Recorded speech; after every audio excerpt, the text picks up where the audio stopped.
All right, today we're doing an in-person strategy session with one of my clients, and I'm gonna walk you guys through. I'm actually just gonna record the thing and show you guys what it looks like to have an in-person strategy session. I've gone through a good 2-3 hours of stuff to make it make sense for him when he gets here. He's taken an assessment. I've watched a lot of his content. I've studied his content. And I've also, today we're going to ask a bunch of questions to be able to make it the most frictionless process as possible. Because what's the point in creating if you hate the way that you're creating? So like, what's the actual point in creating if you hate the way that you're creating?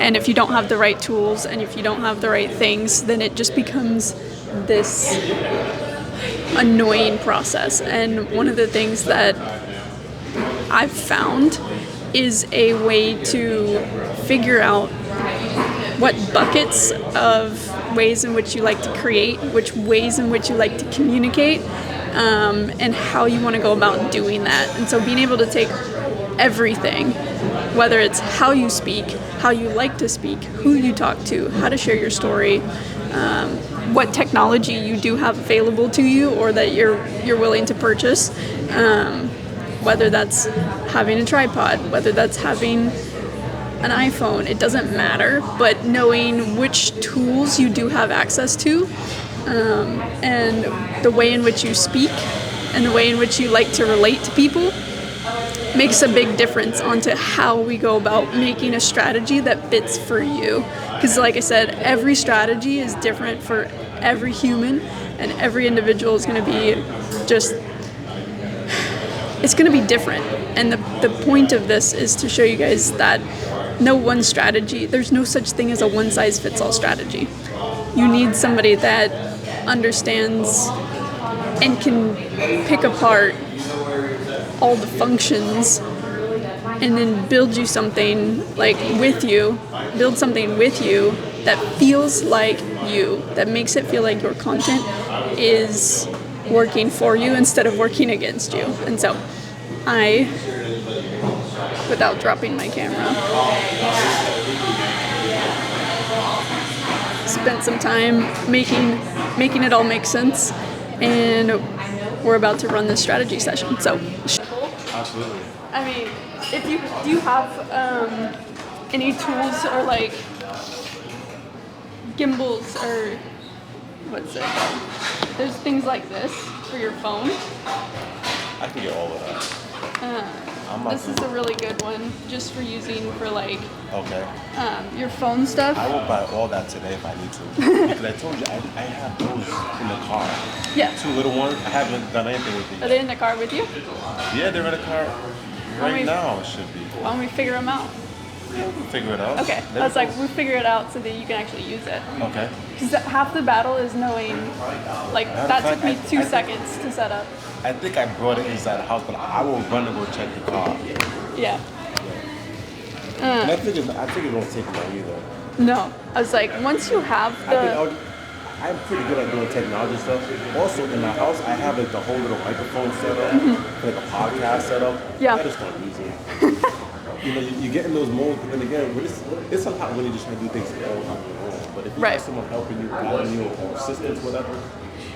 knowing what content to do and when, and having the space set up in your house. So if you already have that stuff, that stuff sounds like a good spot to do podcasting. Exactly. And you can do podcasting with other real estate agents or other experts in the field. Yeah. That way you're more so having a conversation with agents that you would like to work with at some point or collaborate with.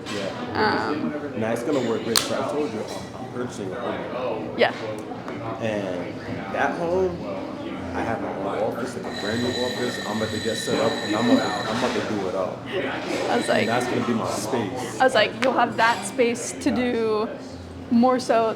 That'll be cool because we can get into like actual formats of content and like really making educational type content, because I think that's the nature of what you do anyway, is educating people on their ability to even get a home. Absolutely. So like down the road, having that space and that setup would be a better time to like practice those kind of things, because that stuff takes formatting, practice. We have to figure out your style. Right. It takes some time. That takes some time. But figuring out this stuff where you know what type of content to do at what time, even knowing like those 10, 15-minute videos, YouTube or Facebook. Those platforms be great to drive traffic to maybe a once a month webinar where you're doing first-time home buyers experience, and that's where you have your live chats of like, okay, these are all of the areas in which, however you go about doing a presentation for first-time home buyers. Yes. Do you only do first-time home buyers? No. Okay, so you do a lot of different. I do anybody who's my house. Anybody, okay. Yeah. So Absolutely. anybody. Okay, so then it can be all of the ins and outs. Absolutely, or retirees. I'm working with a couple of retirees right now who wants to downsize in their house. Yeah. One of the frequencies that you had was the healer. And the healer would be a cool frequency for you to use like in your storytelling. Because you've had a story of overcoming and you're like, I get it. So any way that you can show, I get it. I understand the struggle. Absolutely. Matching that with your challenger frequency of like, no, like you can definitely do this. Like, here's all of the limiting beliefs that people have. Here's how you can overcome it, and matching that healer frequency of like, I understand, I see you, I accept you. You're nothing's wrong with you. With the you can do better. Right. I believe that you can do better. Absolutely. Is a really cool dynamic that you do have. And it's like you have the motivator, which is like what we said was the almost Eric Thomas kind of style, which would be cool to see with your kids if you have like a motivating lesson for them or that kind of stuff. And those can be your TikToks. Trying to get to like 3 to 4 different styles of content that you do have. That way you're just like, boom, I know what this is, I know what that is, I can do my podcast, and I've got this type of communication for my webinars, which talks directly to this type of person. Right. That's what I'm saying, and that's all perfect as long as I have it all structured down. Yeah. So I think one of the things that I can do is, after this, is like type up what those things are in which structure based on what we talk about today. Okay. And then just give that to you, and we'll just use that as a working document to like. So when I'm making content, Yeah. I just know exactly. You're just like, okay, YouTube content, I'd make it in the car. An experience-based, what just happened, I'm kind of teaching, but I'm also kind of just giving my debrief of the day. And you're just like, perfect.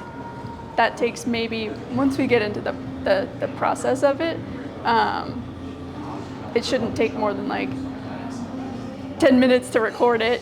Whether you're doing 10 minutes or 30 minutes, it doesn't really matter. Like whatever your riff was for the day or however many times a day, you're gonna end up with like at least, I would say at least 15 of those probably a month, because you probably have that many experiences. Absolutely. Because we don't need to do everything every day. Yeah. I think that's the one thing that I get super annoyed with is people are like, "You post every day." No, what I do is sometimes I'll just make videos and save my draft. Yep. And when I'm ready to Post them, ready to do them. Right. It doesn't always have to be so Right. fast-paced. Like it's not that big of a rush. Right. We're building a brand. I was like, Consistent.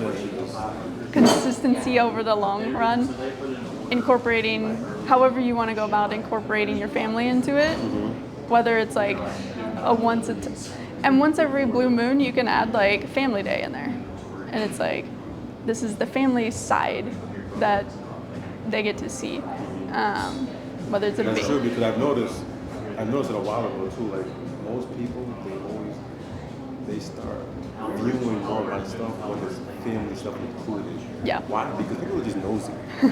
They want to be involved in the business. That's the truth. That's really true, because like the content that gets the most engagement for me is when I talk about fitness stuff and I'm in the gym. See? Which I'm not a fitness influencer. I'm not. That's another thing I would want to do too, like make videos in the gym.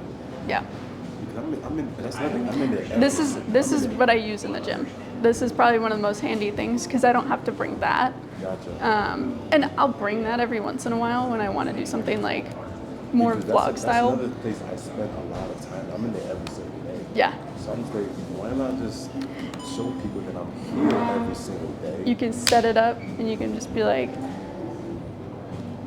That's what I'm saying. and you can. But that's the thing, though. I don't know if I should just be just working out and talking at the same time. I need to find the right balance.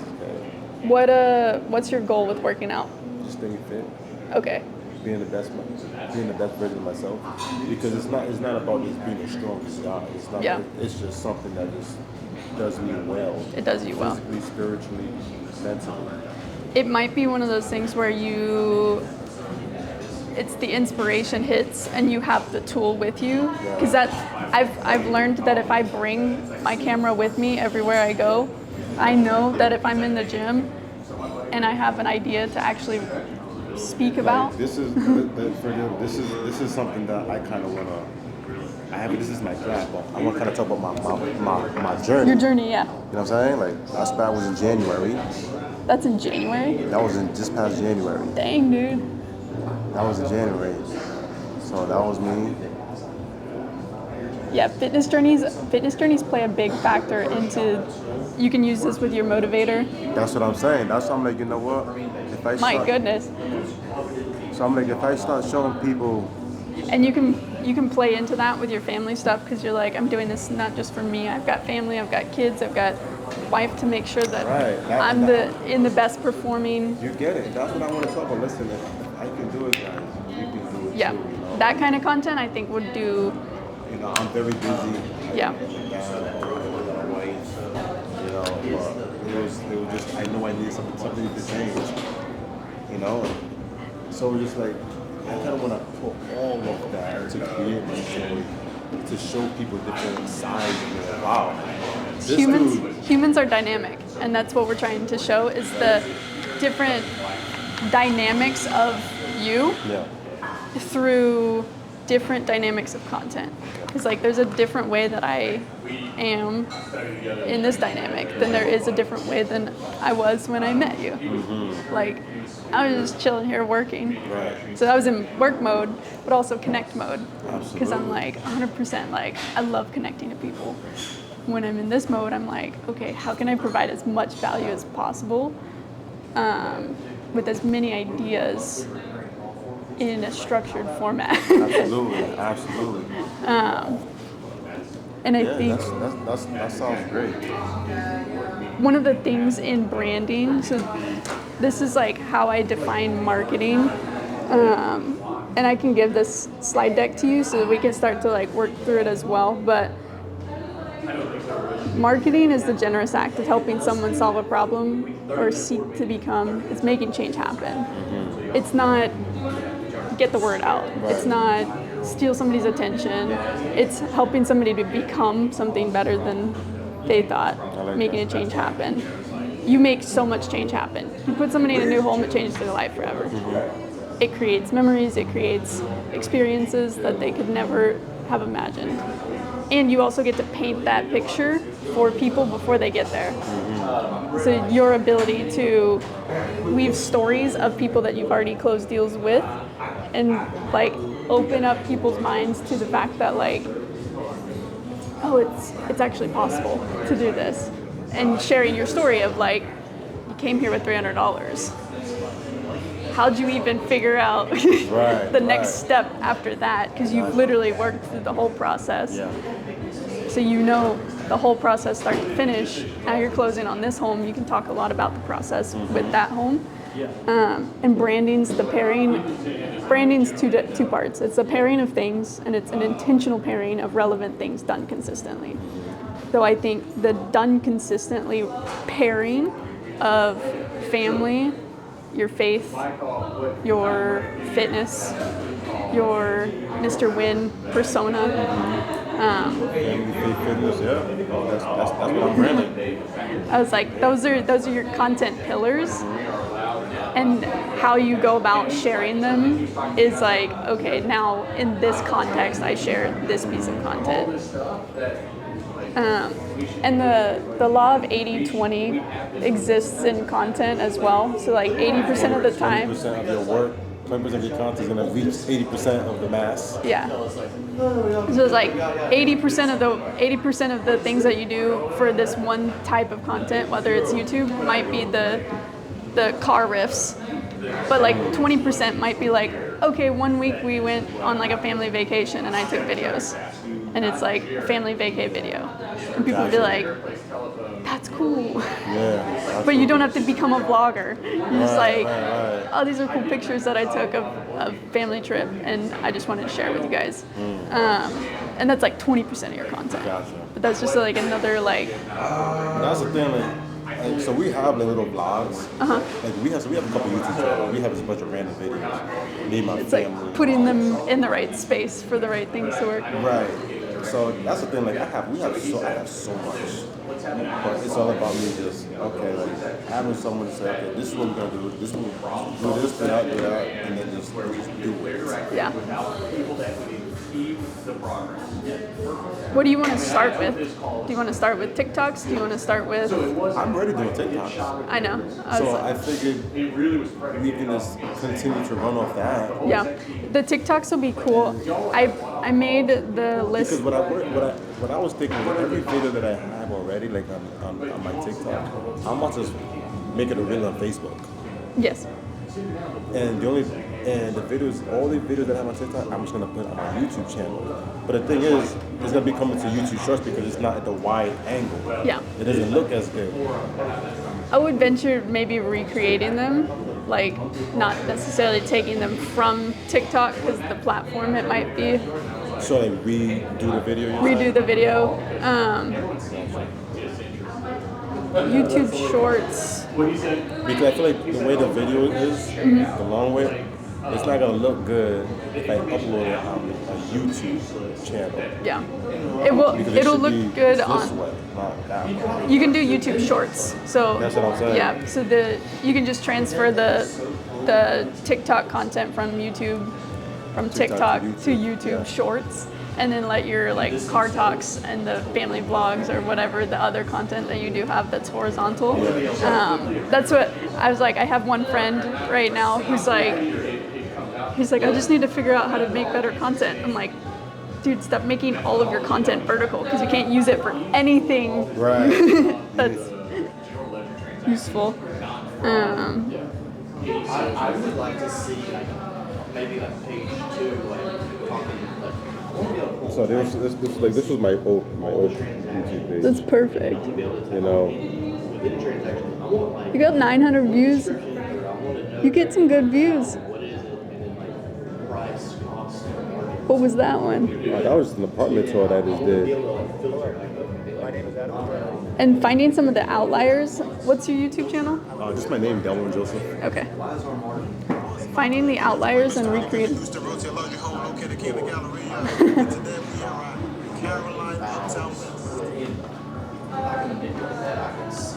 Apartment tours. That's what I was doing, apartment tours. Just I would have the lady, you know, just.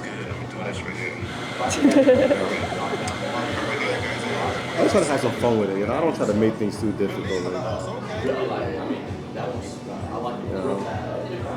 Sorry, what was the double just?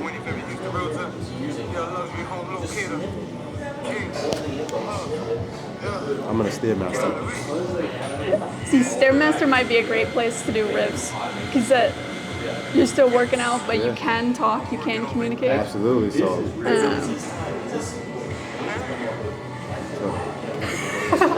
I love this stuff because you already naturally do it.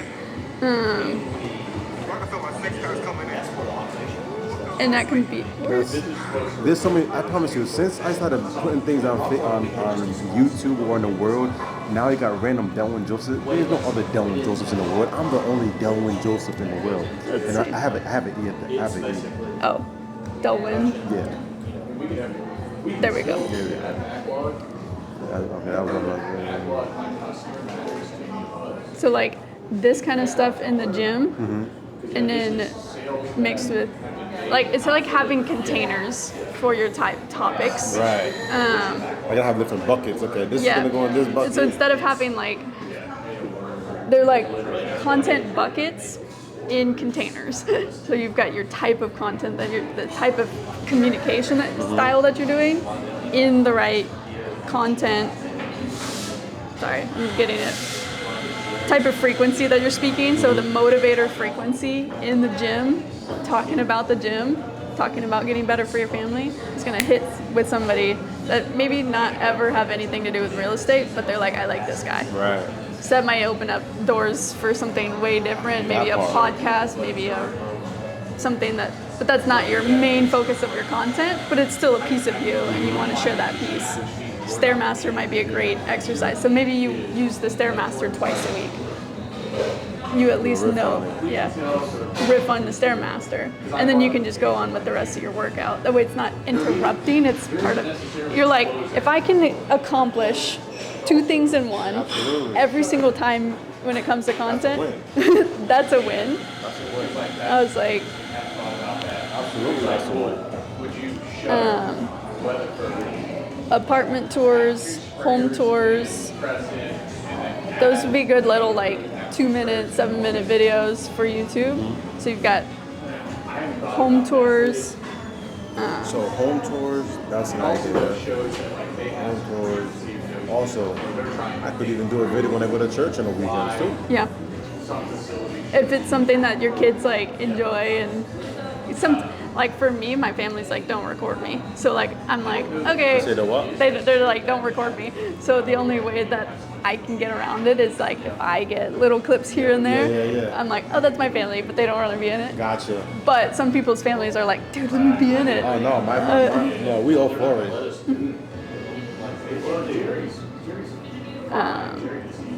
Let's see. We've got. I did bring up that there's personalities without bringing up Jerry specifically. Home tours. Let's see. So even now, and then we have like a little family we have a family page. Oh, you got a family TikTok. Oh yeah, we have a family page. That's my kid. That's my boy. That's what they little actors right here. That's my little boy. They're actors. Little slow mo, my boy. Little boy. That was us little in San Antonio, just having a good little time. That's awesome. You know, we don't mind doing stuff like this.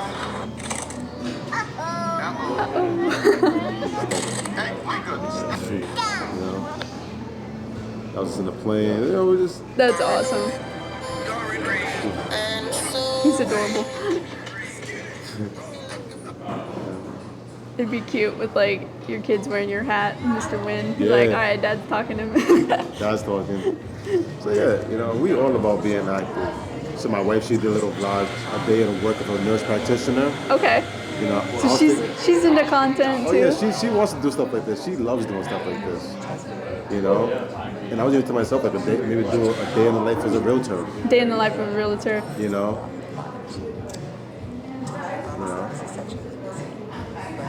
So maybe on a day that you have a packed schedule, those would be like any day that I have a packed schedule are the days where I'm like, let me vlog this, or let me get a bunch of clips for like a voiceover.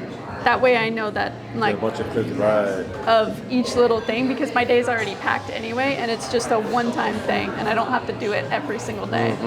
It's like most of the time my Mondays are like stacked.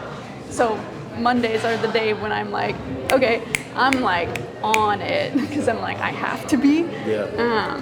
But I'm also on it with my content too. So it's like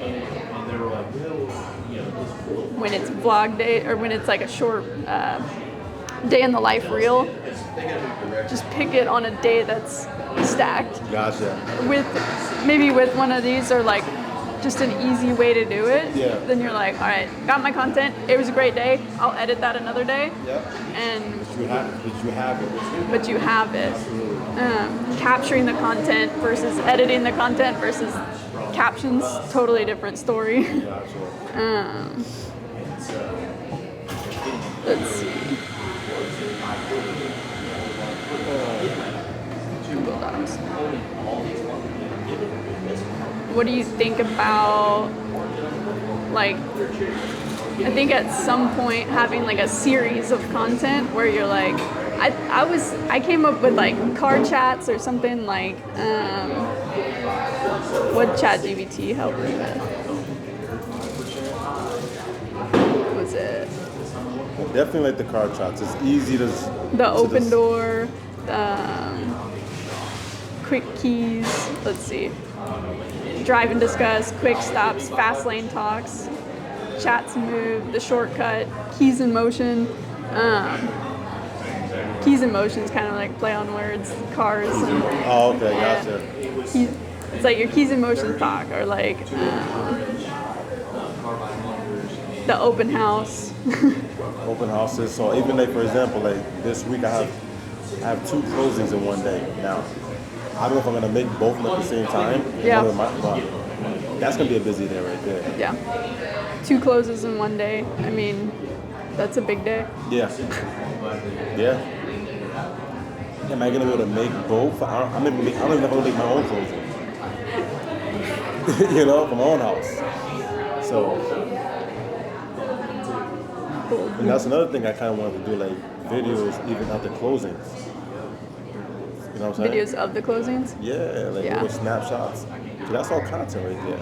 Yeah, videos of the closings, like, this is my work. I was like, so however you can get Because I remember I had one closing a couple of years ago. I was with a loan officer, and she brought her cameraman to the closing with us. Yeah. And she was in the back, just we just recording, and then she put the clips all together. She showed me.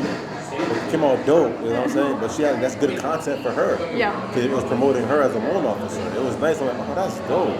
Yeah, it's like being able to shoot, like, with having a videographer is a plus. Yeah. And if you have big moments, it's worth it. Being able to set, like, that tool right there, the little thing that holds the camera, Yeah. I can set that thing anywhere and like grab it onto things and rotate the thing so that I can set up my own content if I need to, and I don't have to have somebody else. That's why I like this tool for the phone and then that thing for quick setups. Gotcha. It's called That's how it, you do it. That's smart. because I'm like, I want to be able to set it up and not being afraid to set it up in public or whatever. People are just like, whatever. Yeah, right. So having the right tools, knowing which content to do at the right time, in the right frequency. So, and that's the thing, like, I know there's so many different content strategies. I guess what I would want is someone should say, hey, you know, this week just focus on this type of content. Just create this content, and then, you know, I'm going to put it in this bucket for you. When it's time to post it, you know, we'll just post it. But, you know what I'm trying to say? Yeah. Because I know how I am. Like, this is all great information, but I know it's going to be a lot for me to say, okay, I have to do this. You know, if someone just says, Dylan, make this content, when you're doing this video, whatever, just solely talk about this or include it. You know, just someone has to like lead me, hey, just tell me what to do, and it's going to be done. You know what I'm trying to say? It is. That's a full-time job, just FYI. Yeah, absolutely. So it's like being able to do either hire somebody to do that full-time or Yeah. I mean, part-time, whatever, but that's some work. So giving you the tools to be able to do it yourself when you're first starting out, so that you even know what it feels like to give somebody those directions of Absolutely. like, I like this style of content. Like, I would be able to do that now if I wanted to pay somebody, because I'm like, I hate that type of content, I'm not making it. Gotcha. But we'll get to a point where we have like, I know exactly what type of content needs to be made. It feels good. Somebody else can help me. Just and give then me the ideas. So what we're gonna do is we have different type of content that we're gonna create, and we're gonna see. I'm gonna create that kind of content, and then we're gonna see what kind of traction we get from those kind of content to see if it's working or it's not working. Yeah, and I think the fact that you got 900 views just on a little, like, bring back your apartment tours and your home tours on YouTube specifically. And then your short form content on your TikTok can always say, "Hey guys, go check out my YouTube page." If you want to see more, that way you don't have to spend a minute trying to explain a tour because everybody's gonna be like, "What?" Yeah. Just be like, Just use use your TikTok for your motivation and your fun, like rah rah, like let's freaking go. Because I think that's what, after looking through some of the comments, people are like, oh, this hits. Share your story of like overcoming and you're motivating all on TikTok, and be like, by the way, guys, I also have my YouTube channel with this, to see more of this stuff, because that's a whole different type. That's a whole different side of you. Gotcha. And they probably shouldn't mix, because the type of person that's going to be on TikTok, they don't want that content. Because they're going a mile a minute. They're just scrolling. That's true. So they're on a highway. Think of it as a highway. Yeah. Think of it as a highway, and you're trying to get somebody that's going 90 miles an hour, and you're giving them a 40-mile-an-hour conversation. Nah, you're right. So if we keep everything on TikTok 90 miles an hour, motivated, hyped up, this is where my energy is. These are those kind of conversations. This is like me with my kids. This is me giving a lesson on like the day that's like encouraging, motivating, uplifting, and just freaking want to win. I like that. That kind of stuff, I think, translates really well, because it is like a highway. YouTube's gonna be more like a 45 miles an hour, like, so we always want to, it's really hard to get people to slow down. It's easier to get people to speed up, and they have to be in the right mood. So I like that. So when we think of TikTok, we think more like motivation, like Mr. Wayne, the vibes, and then wow. Yeah, Mr. Win, you the vibes, just keep doing that, because people are going to start to associate that phrase, and they hear that over and over and over, and they're like, what's this guy's name? That's Mr. Win. That's Mr. Win. But then, when we slowly transition, then, by the way, check out the YouTube channel for more. Yeah. By the way, if you want to learn more about XYZ. Right. Then we get them. So we're gonna catch them on the highway. I'm gonna meet them on. They're already going. You 100 meet them. miles per hour. You meet them where they're going. I'm gonna pull up to the side, and they're going 100 miles. I'm gonna pull up to the side. Hey, it's about Mr. Wayne, you're the boss, right? Yep. And by the way, check out my YouTube. Slow them down a little bit. Yep. Now they're running 45 miles. Now they're thinking more. Yep. And then from the 45 miles, we slow it down more until they get the phone call. Yep. You get what I'm trying to say? That part, because you got to get them from where their attention is and how fast their attention is to the right speed of which they're like, okay, now I'm ready to digest that.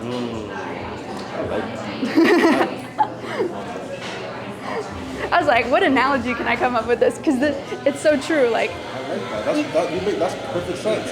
Even Facebook, because Facebook's not 90 miles per hour. no, Facebook's probably like 50s, 60s, maybe even slower than YouTube. You think so?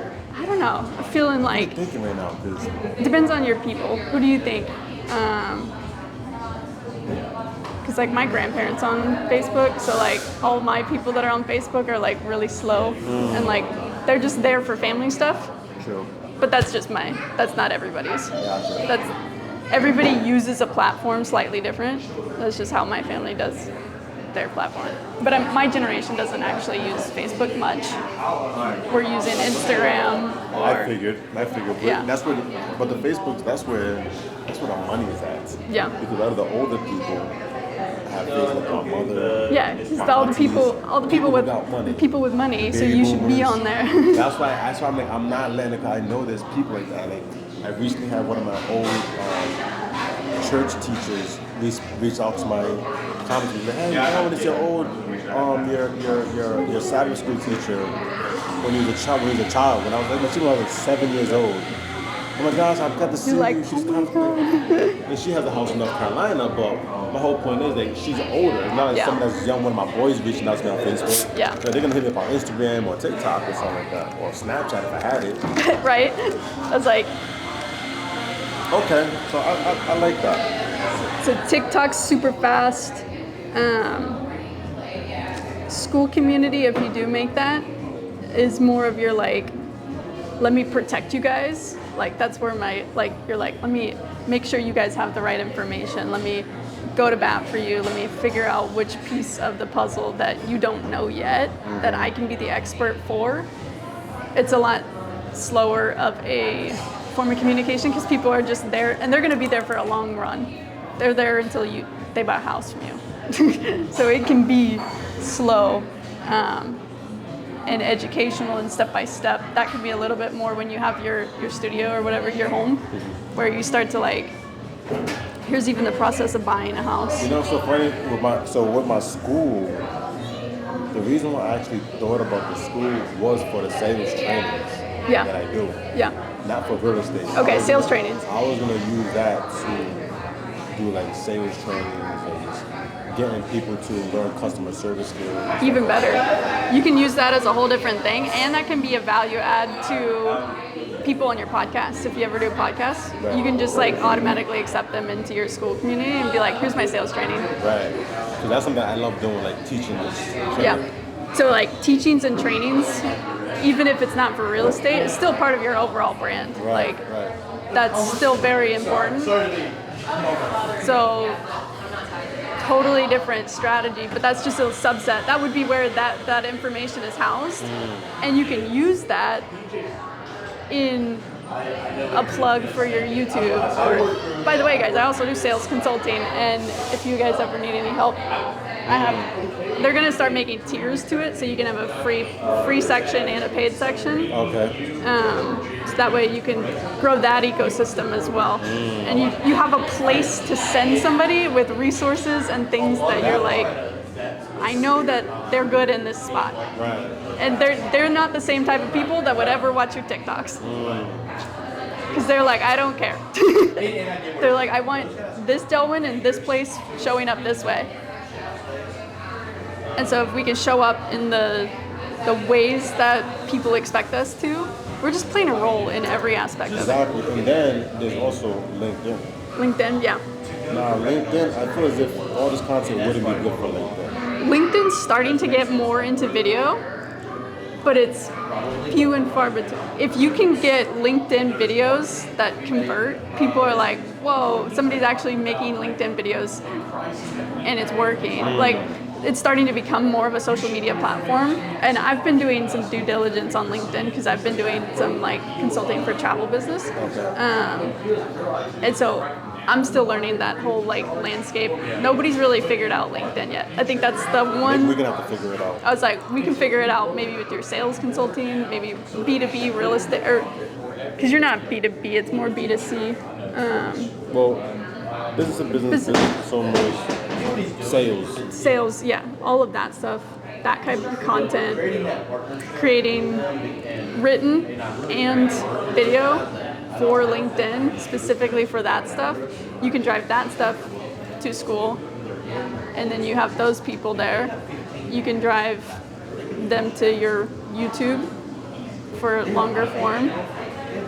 It's like figuring out what speed and which they're running at. Right. So it might be, because we haven't used that platform, or you haven't been on that platform much, being a user of it and just figuring out what people actually in the real estate niche are actually doing in that space might be a good like first step. Gotcha. So it's like working our way up to being like, okay, I've seen enough of this type of content from real estate agents. This is what they're posting in my niche. I can make that content. Gotcha. Or sales stuff. It's like, I can make that content. Okay.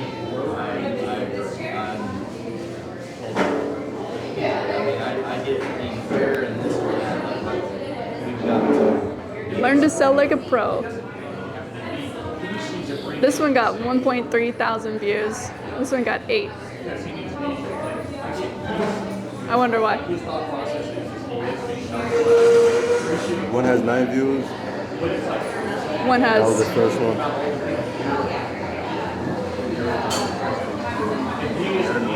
Mr. Win, because I'm going to help you win one second. That's right.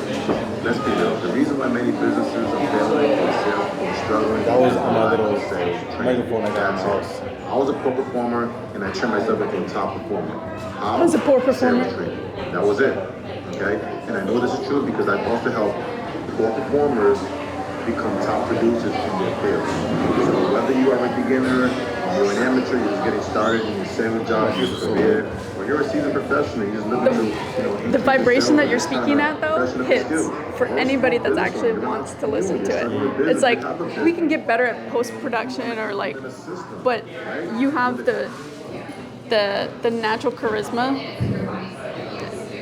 to like communicate what you're trying to do. You've got the cadence, like that stuff's hard to teach until somebody like really figures out, oh, I have to like become a good speaker to be entertaining on the internet. 1.3 thousand people watched that, and it's like, but I think it's because you started out with who you were and you said, I'm going to help you win. And so immediately people are like, he's on my side. It's not for him, it's what is he going to do for me? Right. And I think That's exactly what I want. Yeah. That was the whole purpose thing. It's really not about me. it's like, I want you to win, so Right. let me help you win. Seth Godin talks a lot about people like us do things like this, and people like us do things like this where we want to help everybody else around us win, and by using our own giftings. So it's like speaking and content have been like the only things I've paid any attention to for the last like 5 years. And then I got a degree in communications and a master's, and I was like, that's the only thing I've ever been interested in. I'm like, how can I make this work for the most amount of people? I needed to learn frameworks and structure so that I could like deliver something and help somebody through a process. So that was like my learning curve was like, I felt like I knew all this stuff, but I'm like, I don't know how to give it to anybody in a way that feels good. And I found the 7 frequencies of communication, and I was like, that's how people speak. How do we use that inside the containers of all these different places? And knowing product knowledge, like people on TikTok, their attention span's this big. Yeah. People on YouTube will watch 3 hours if it's good. I'm on YouTube all day. Like, I watch YouTube, I will watch a 3-hour podcast if it's good. It's not good. Yeah. So my attention, it's nothing to do with attention, it's where you're getting their attention from and where you're meeting them at. And if we're meeting them here and they're down here, there's a reason they're not hitting. Yeah, that's true. That's true. Okay. So we've got, I think where you can show your expertise is the car chats and the debriefs. So your experience-based knowledge is one of the best forms of education. People don't want, I read this in a textbook, I just read this, I just went to this event. Like, they want the real stuff of like, bro just got done with an exterminator or whatever. And is it, in your industry, is it expected that people, like, because you pay for the inspections, is that a normal thing? No. Like, hone in on the fact that you take care of that. Right. You're like, I'm Mr. Win, I take care of you, I make sure that XYZ is Right. done. The homeowner should be taken care of. Yeah. That's not my expense. Yeah. But I'm taking my cup Yeah. to take care of that. It's like, I take care of you. I think you can lean into that nature because you already have that. And you already, like, that's the proof. You're like, I do this for you. Right. Which makes me different in a world of all of these different real estate agents. It's like, oh, he's actually like, puts his money where his mouth is. He doesn't just say he wants me to win. He's actually like in my corner, Right. wanting me to win, and he's proving it with his money Right. before he's even made this, like, Right. that kind of stuff. That, to me, I was like, that would have won me over from a deal. Anyway, I would have been like, okay. Because they're already thinking about so many other things. They're thinking about the down payment, the closing costs. And I got to pay for another inspection, Yeah. you know? And they're like, where do I even get a good inspection? Where do you even What's get it? over that? Like, I take care of all that for you. Yeah. I want to take that burden off of it, you know? How much is that?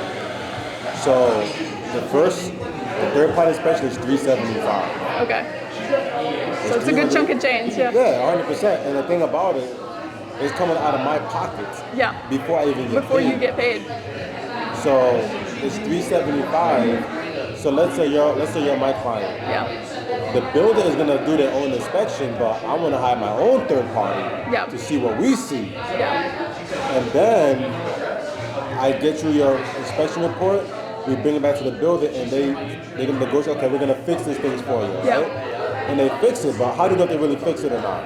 Yeah. So then I get my inspection Done. guy again to go Yeah. recheck the house to make sure that they fix what they were gonna fix. Does that cost twice? Of course. Yeah. But it's a little bit cheaper the second time around. Yeah. I would lean into the fact that how much that costs you, like, because knowing, oh, this guy's putting 300 and something bucks down for me, and double checking because I didn't catch that on the. I didn't even mention it. Yeah. And I should mention how there's a re-inspection Yeah. after to make sure that they do the job. Yeah. And it's so funny too because I started seeing comments on that one. Random people started talking about how they had experience, how they wish they had an inspector. Yeah. And then you can be like, yeah, like this inspector sucks, and you can start to talk about like what the inspectors have given you as far as like experience that you know as a real estate agent that I should be watching out for, like. I just thought about another idea. I should, because there was one comment she said she backed out on the. She was like, yes, that is so Backed true. out on a- Because I backed out on the contract after I saw whatever. Yeah. I should have made a whole new video on that comment right there. Yeah. That's what I'm thinking. Damn, I should use it because I see people. You can still do it. But I still can't. Yeah. I was like replying to comments with other videos. The more expertise you can show in those videos of your meetings with inspectors or closing costs or all this stuff, people are gonna be like, damn, I didn't know you could negotiate this way. I didn't know you could do that. Then you make another video on that. Be like, oh yeah, I just structured it this way. This was their scenario. Oh, I helped them get this loan from this specific thing. Yeah. That's the value side of the debriefs that you can get into the nitty gritty, like the granular expertise. So I should bring up the cost of how much the inspection is today. So that way they have like a monetary. Yeah, so you're associating you with money in a monetary way and the double one. Right. Because inspections, I say 375, but most people don't charge you like 500, 600 bucks for inspection. So I don't have to tell them exactly how much it costs, you know. You're like relatively $500. Yeah. And you can go with the ballpark of what most inspectors do, not necessarily the ones that you find. Yeah. And then in maybe a podcast episode, you're talking with a real estate agent. You're like, yeah, I got this real estate. You're like, you help them out getting cheaper inspections because that's a value add to them. Right. And every inspection does things different because they don't use all the equipment. Yeah. You know, like for example, one I used, they charged me $500, but it didn't include the thermal imaging. You know, while my other guys for $375, that's included. Yep. And you're like, what the heck, dude? You know. So the cost of one inspector will be the cost for the initial inspection and the re-inspection. Yeah. So bringing the cost into that as a consumer of your information and be like, oh shit, I didn't know how much that actually cost me. Right. And even for the first time, or even for a buyer, they're gonna be like, damn, this guy covers that? Okay. Right. It's an expense they don't have to do. So not only are you getting a great deal on this home, because I'm gonna negotiate it. I'm gonna get you a 3.99% incentive. I'm gonna get your closing costs covered, and your inspection is paid by me. So what are you paying for?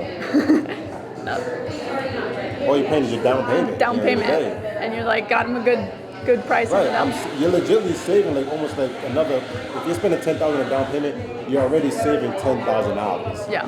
10, 15 off the rip. Yeah.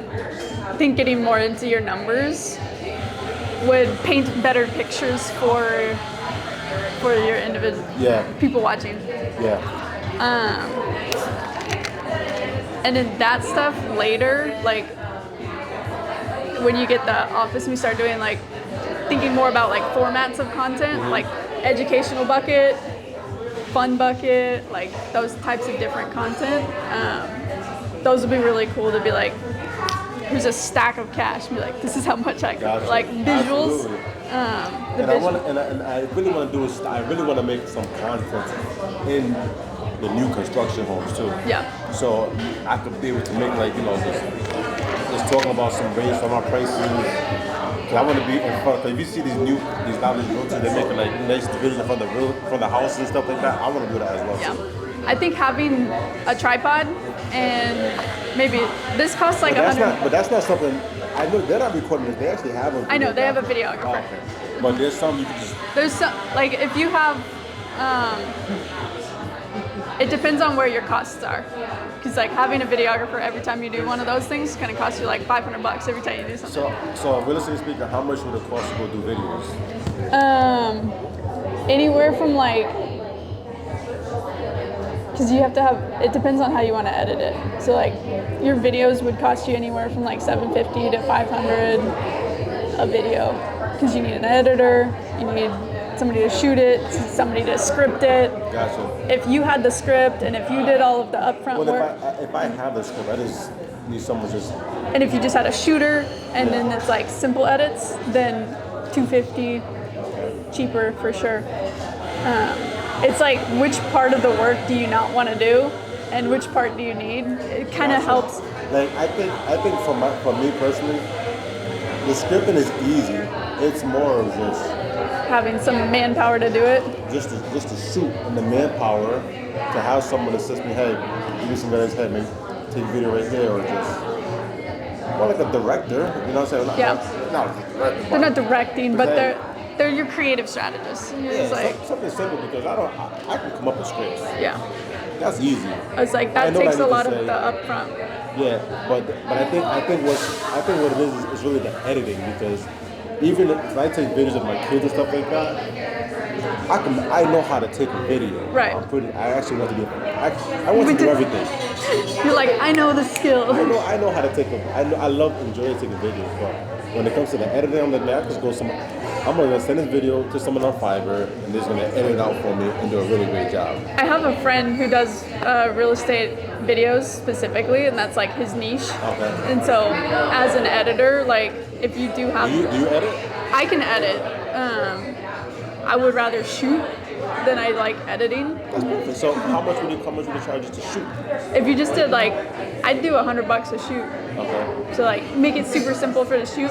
He would probably be like $100 for the edit. So like 200 total. Gotcha. Well, that's what I'm saying.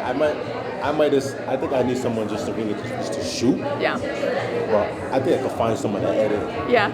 I was like. It's really more of the shoot, because I'm not too crazy with the edit. I just don't want to invest in an expensive camera. Right. You know, and I think about those. Because I was like, you can have a $3,000 camera, or you can. Right. That's why I'm like, I don't need to do all that. I'd rather just pay someone that has the knowledge, that has the camera, and they can do that. Yeah. I'm not trying to do it all myself. You get what I'm trying to say? And if you because had if my wife said I can do the videos for you, I'm just like, yes, I know you can. You're like, I know you can do it once. We always think we can do everything. Yeah. And I was like, when you. My life, like, it depends on where you want to like cut your costs or like use your things, but if you had a bunch of houses that you're just like, I want to get a bunch of content done, you can do like package deal. It's like however structure that works. It's like I got 5 houses and be like, okay, $500 for one. And what does that come with? Is that when you say like? Probably like reels. So it would. If it was me scripting it and doing all of the upfront work, it would be more, because I would have to like. When you say script, coming up with the ideas to shoot. If it's just a shooter, it's $100 a video, to video and edit. $100 a reel? Yeah. And that's because like if you think about costs, if you think about from my angle, it's like I've got the equipment, I have to get there, I've got to edit it. So it's like. But that one video, I can chop it up and do so many different things with it. Yeah. How long are the videos? Kind of depends if whatever you scripted. Okay. So if I wanted to go do a video and I have a script for like 30 minutes. Nah, it depends on like. Shoot, that's a long video. That's a long ass video. It depends on what you're editing, because like there's difference between. That's funny. There's a difference between editing a formatted video that's like we had a whole script, we had to do this whole thing, I guess what I What say type of video? Yeah, I guess when I think of video, I'm just thinking like, okay, I'm in the front of a nice home.